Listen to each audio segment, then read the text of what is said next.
Alhamdulillah, wassalatu wassalamu ala rasulillah Sayyidina wa maulana Muhammad ibn Abdullah wa ala alihi wa sahbihi wa man tabi'ahu wa mawalah. Ashhadu an la ilaha illallah wahdahu la sharika lah wa ashhadu anna sayyidana Muhammadan abduhu wa rasuluhu la nabiyya ba'dah. Allahumma salli ala sayyidina Muhammadin an-nabiyil ummi wa ala alihi wa sahbihi wa barik wa sallim.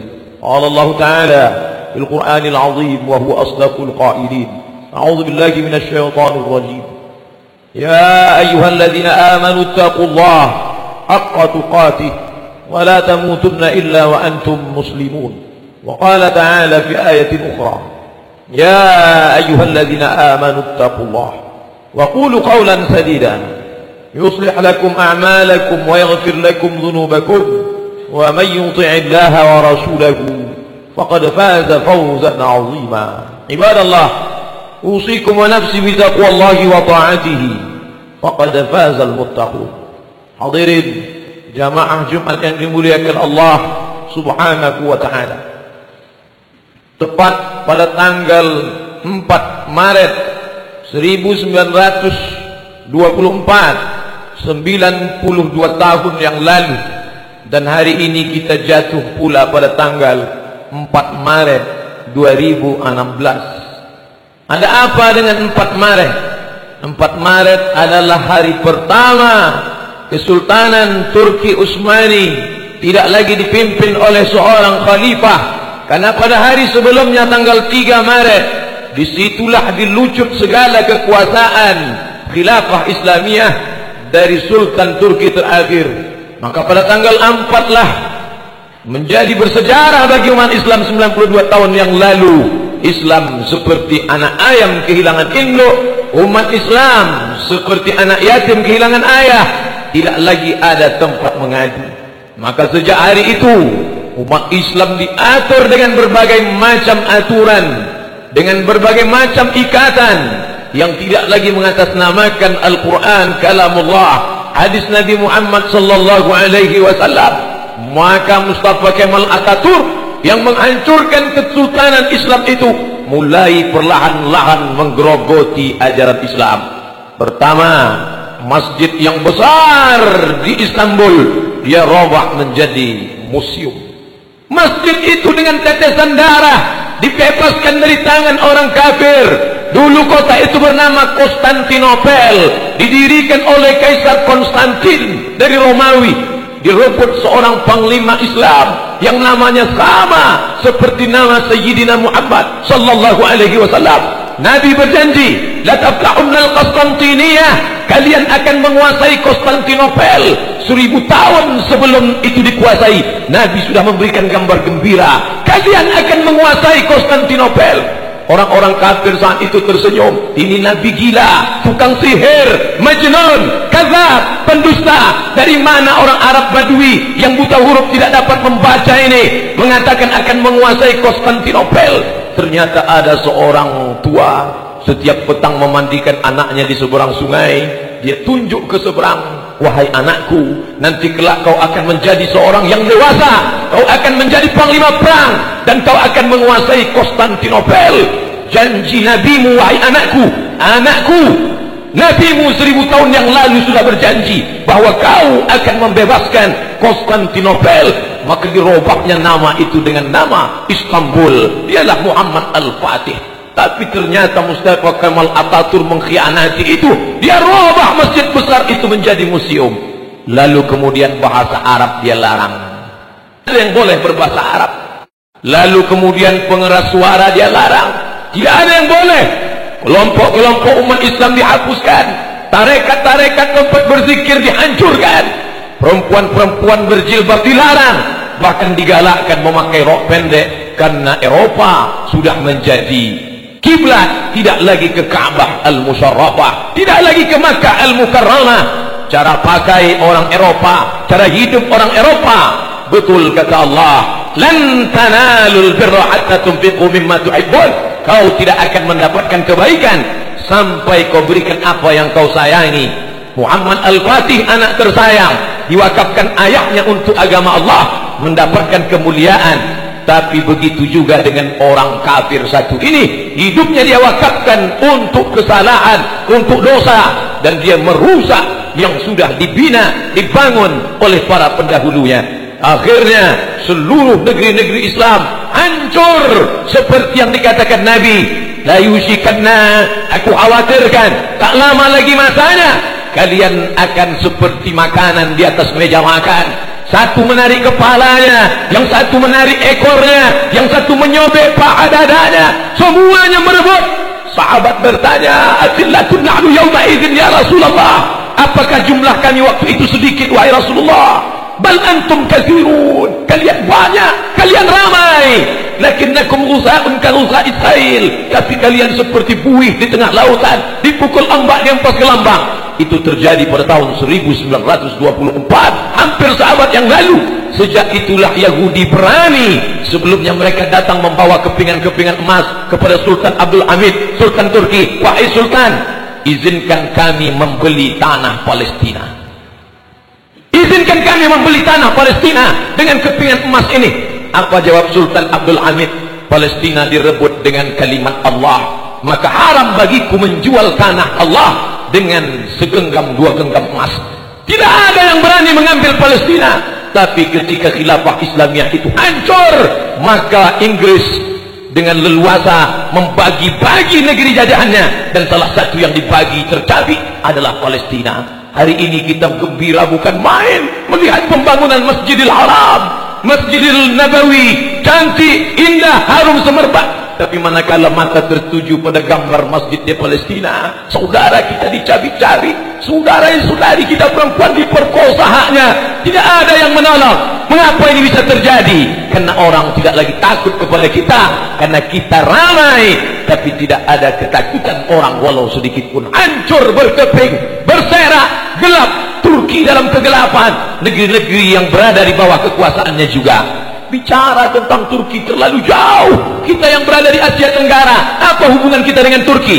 Tapi mereka yang membaca sejarah dengan baik, Sultan Hamengkubuwono, Sultan Yogyakarta menunjukkan prasasti bahwa Turki pernah menitipkan kekuasaan kepada Sultan Hamengkubuwono. Buktinya masih dipegang sampai sekarang. Apa maknanya? Bahkan di antara Wali Songo itu pun, di antara mereka adalah utusan dari Kesultanan Turki. Bukankah Turki itu bermazhab Hanafi? Bukankah orang-orang Turki itu bermazhab Hanafi? Tapi kenapa Sultan yang bermazhab Hanafi mengirim ulama-ulama Wali Songo bermazhab Syafi'i? Dia mengerti dakwah. Kami memang bermazhab Hanafi, tapi kami tahu saudara kami yang jauh di sana mereka bermazhab Syafi'i. Maka mereka kirim para ulama dan da'i yang bermazhab Syafi'i demi keutuhan, demi keselamatan. Mereka lah dulu yang menerangi bumi Nusantara ini, yang sebelumnya nenek moyang kita menyembah batu, menyembah lembu, menyembah setan. Tapi begitu da'i Islam dari Turki itu datang, semuanya bersyahadat, asyhadu an la ilaha illallah wa asyhadu anna Muhammadan Rasulullah. Maka kejatuhan Turki juga ikut menjadi keruntuhan kita. Apakah malam tak berakhir? Tak tampakkah cahaya? Ternyata di tengah gelapnya sekularisme, di tengah gelapnya westernisasi kebarat-baratan, dalam kekuasaan Islam kalah, dalam politik Islam jatuh, dalam ekonomi berkeping. Tapi ada satu titik terang, ada satu yang tidak dihapuskan oleh Mustafa Kemal Atatürk. Apa dia? Madrasah Imam Wahbi. 1924, masjid tidak lagi ramai, khamar dihalalkan, perjudian, prostitusi, pakaian pendek, semuanya merajalela. Tapi ada satu yang tidak dapat dihapuskan, Madrasah Imam wa Khatib. Ada sekolah khusus untuk imam dan khatib. Pelan tapi pasti. Walaupun negara sekuler, walaupun orang mabuk di tengah jalan, walaupun diskotik di mana-mana, Madrasah Imam wa Khatib tetap eksis. Guru-guru dengan keikhlasan mengajarkan Al-Quran, guru-guru dengan lillahi ta'ala mendidik anak-anak. Subhanallah, Masya Allah, dari Madrasah Imam dan Khatib itu hampir seabad lamanya mereka ingin memadamkan cahaya Allah. Yuriduna ayyutfi'u nurallah, mereka ingin memadamkan cahaya Allah. Wallahu mutimmu nurihi, tapi Allah menyempurnakan cahayanya. Masya Allah, ada satu yang tak padam, madrasah imam wa khatib. Dari sekolah imam dan khatib ini lahirlah seorang pemimpin yang hari ini disegani dunia, yang berani duduk meletakkan tapak kakinya di wajah Simon Peres laknatullah alaih. Dia berani menunjuk wajah Simon Peres. Inilah orang yang berani membunuh anak-anak Palestina. Ya qatilul abriya, wahai engkau yang berani membunuh anak-anak Palestina. Laki-laki itu bernama Erdogan, seorang alumni dari madrasah imam dan khatib. Kita boleh kalah dalam bidang ekonomi, kita boleh kalah dalam bidang politik, tapi ada satu yang tak pernah mati, pendidikan Islam. Mari kita tanamkan agama Islam di dalam diri anak-anak kita. Banyak orang yang tidak sabar dengan keadaan ini, lalu mereka menempuh jalur kekerasan, radikalisme, bunuh, bakar, hancurkan. Ini bukan ajaran Islam. Islam datang dengan kelembutan. Ud'u ila sabili rabbik, ajak mereka ke jalan Tuhanmu bil hikmah, dengan kata-kata yang santun dan lembut, wal mau'izatil hasanah, dengan curi tauladan, contoh yang baik, keteladanan, keagungan, kemuliaan. Andai dia ingin berdebat, debatlah dia. Wajadilhum, debatlah billati hiya ahsan, dengan cara yang lembut, dengan cara yang santun, dengan cara yang baik. Di lokal itu guru tetap mengajarkan Bismillahirrahmanirrahim, Alif Lam Mim. Ternyata keikhlasan itu berbuah. Hari ini Eropa, Amerika gentar ketika disebut nama Erdogan. Kenapa? Karena di dalam diri itu ada kekuatan. Allah berjanji, wa may yartadda minkum an dinihi, siapa di antara kamu yang murtad, kalian tinggalkan agama ini, fasawfa ya'tillah, Allah akan ganti.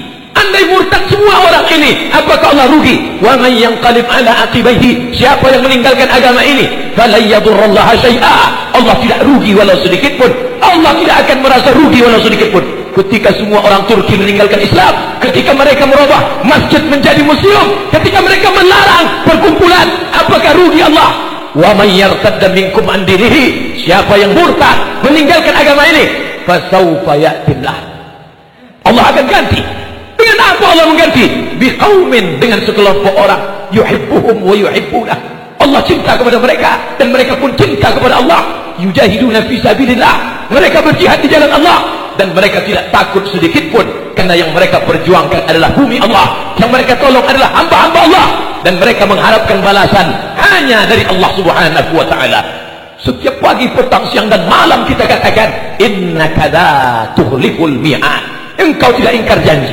Itu terlalu jauh Bapak Khatib, itu terlalu jauh Pak Ustaz, itu tidak terjadi di tempat kita. Bisa saja terjadi. Jangan bangga dengan masjid yang besar, jangan bangga dengan masjid yang megah. Kurang megah apalagi masjid Hagia Sophia yang mereka robah menjadi museum. Kurang hebat apalagi masjid Al-Hamra, masjid Cordoba di Spanyol. Tapi hari ini orang tidak lagi boleh sholat di sana. Di tempat mihrabnya terpanjang palang salib terbesar di Spanyol. Itu terjadi di mana saja. Kalau tidak kita wariskan agama Islam ini untuk anak cucu kita di masa akan datang. Apa yang terjadi di Turki bisa juga terjadi. Embrio-embrionya, bibit-bibitnya sudah nampak hari ini. Negeri Islam lebih 80% Muslim, raksasa. Tapi raksasa itu pengecut. Orang tidak lagi takut pada raksasa itu. Dengan menantang, mereka berani mencalonkan diri sebagai kepala daerah di negeri markas Islam, di negeri pusat Islam, di negeri simbol Islam. Apa artinya? Tidak lagi ada ketakutan kepada umat Islam. Umat Islam bisa dibeli dengan materi. Asabakumul wahnu, kalian terkena penyakit wahan, kalian kena penyakit wahan. Sahabat bertanya, wa mal wahnu ya Rasulullah, apa wahan itu ya Rasulullah? Rasul menjawab, hubbud dunya, hubbud dunya, kalian terlalu cinta pada dunia. Waqtayatul maut, kalian takut mati, kalian takut meninggalkan dunia. Maka itulah yang membuat umat ini tidak dihargai. Musuh-musuh bisa membeli iman kita, membeli baju kita, membeli akidah kita. Islam KTP-nya, Islam bapak ibunya, tapi imannya sudah dibeli orang lain. Suaranya dibeli dengan harga 500.000, dengan 50.000. Serangan pelajar, mereka tersenyum. Orang yang tidak mandi wajib dan tidak bersunat itu berani menjadi pemimpin kita. Maka Islam tidak mengajarkan itu. Barakallahu li wa lakum fil Qur'anil azim wa nafa'ani wa iyyakum bima fihi minal ayati wa dzikril hakim wa taqabbala minni wa minkum tilawatahu innahu huwal ghafurur rahim.